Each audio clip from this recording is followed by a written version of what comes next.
Breaking news in the Justin Baldoni versus Blake Lively court case. A judge has ruled on the protective order.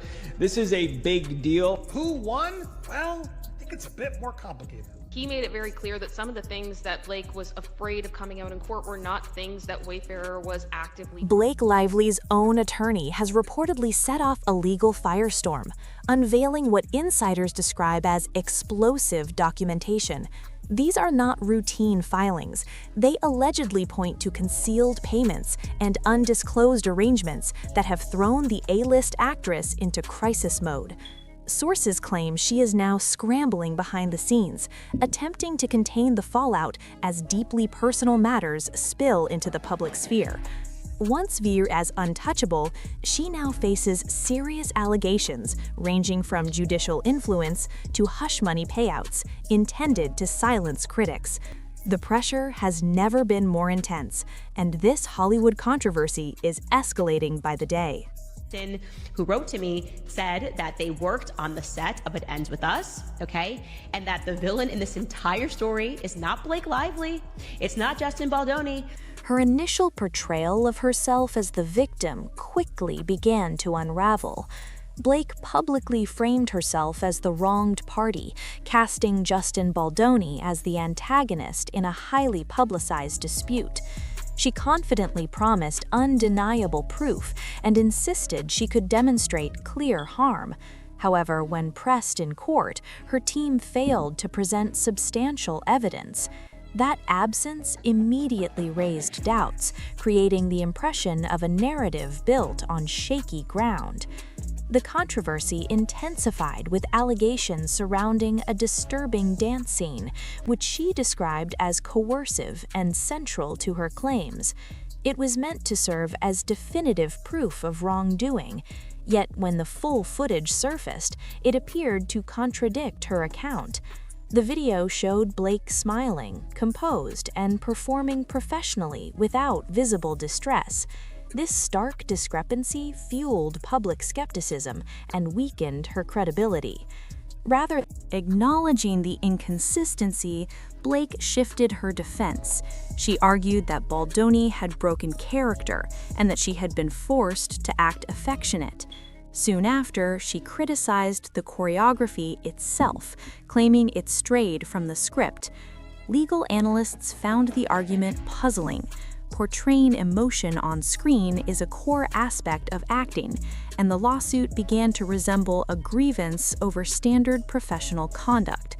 When that approach failed to gain traction, her team filed an unusually lengthy 180-page complaint, far exceeding the typical 20 to 25 pages. Critics viewed this as an attempt to overwhelm the court with volume rather than substance.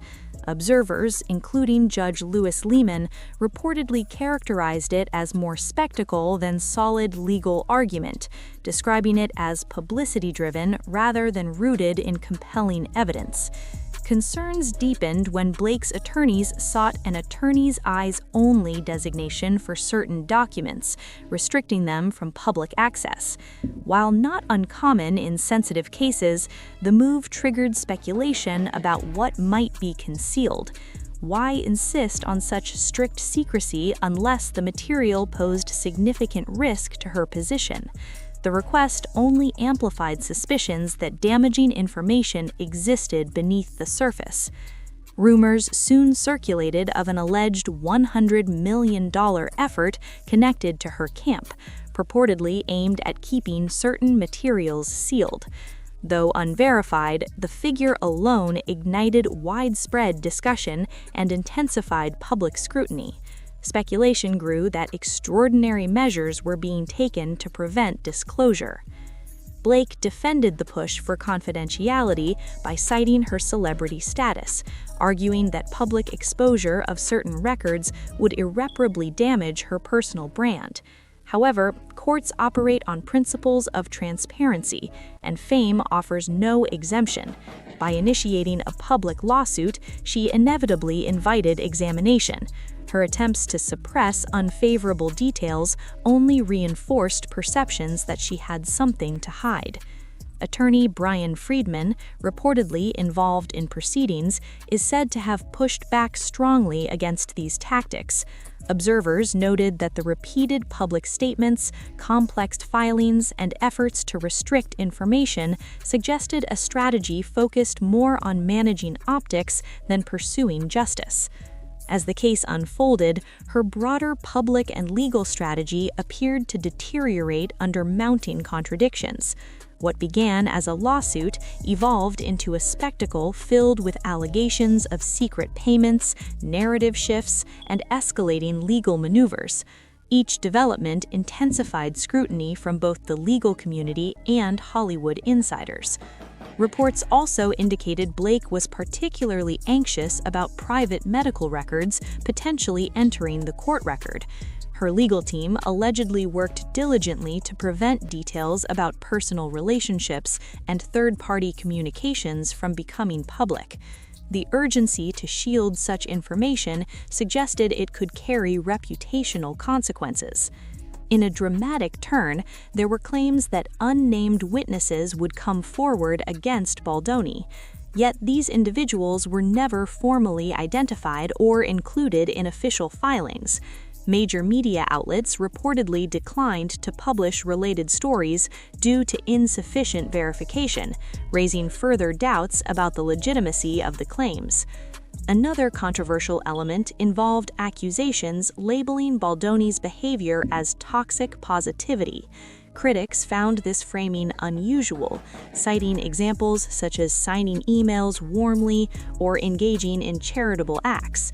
Attempting to portray generosity as misconduct struck many observers as a sign that substantive arguments were dwindling. As speculation intensified, whispers of hush money arrangements and crisis management efforts circulated widely.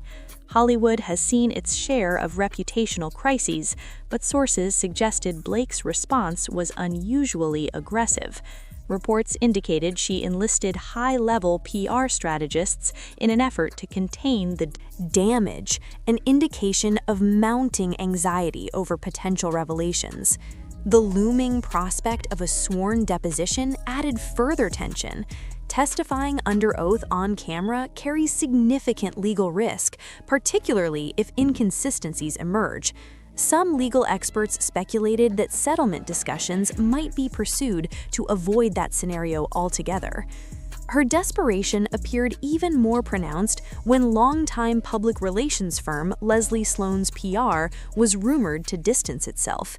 In the entertainment industry, when a prominent crisis management firm steps back, it sends a strong message that reputational recovery may be unlikely.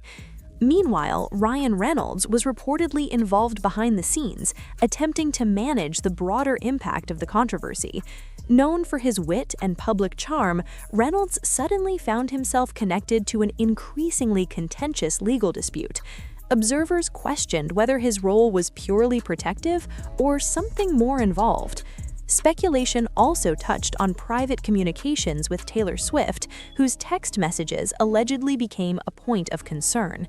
The intense effort to shield those exchanges suggested they might contain sensitive discussions capable of reshaping public perception.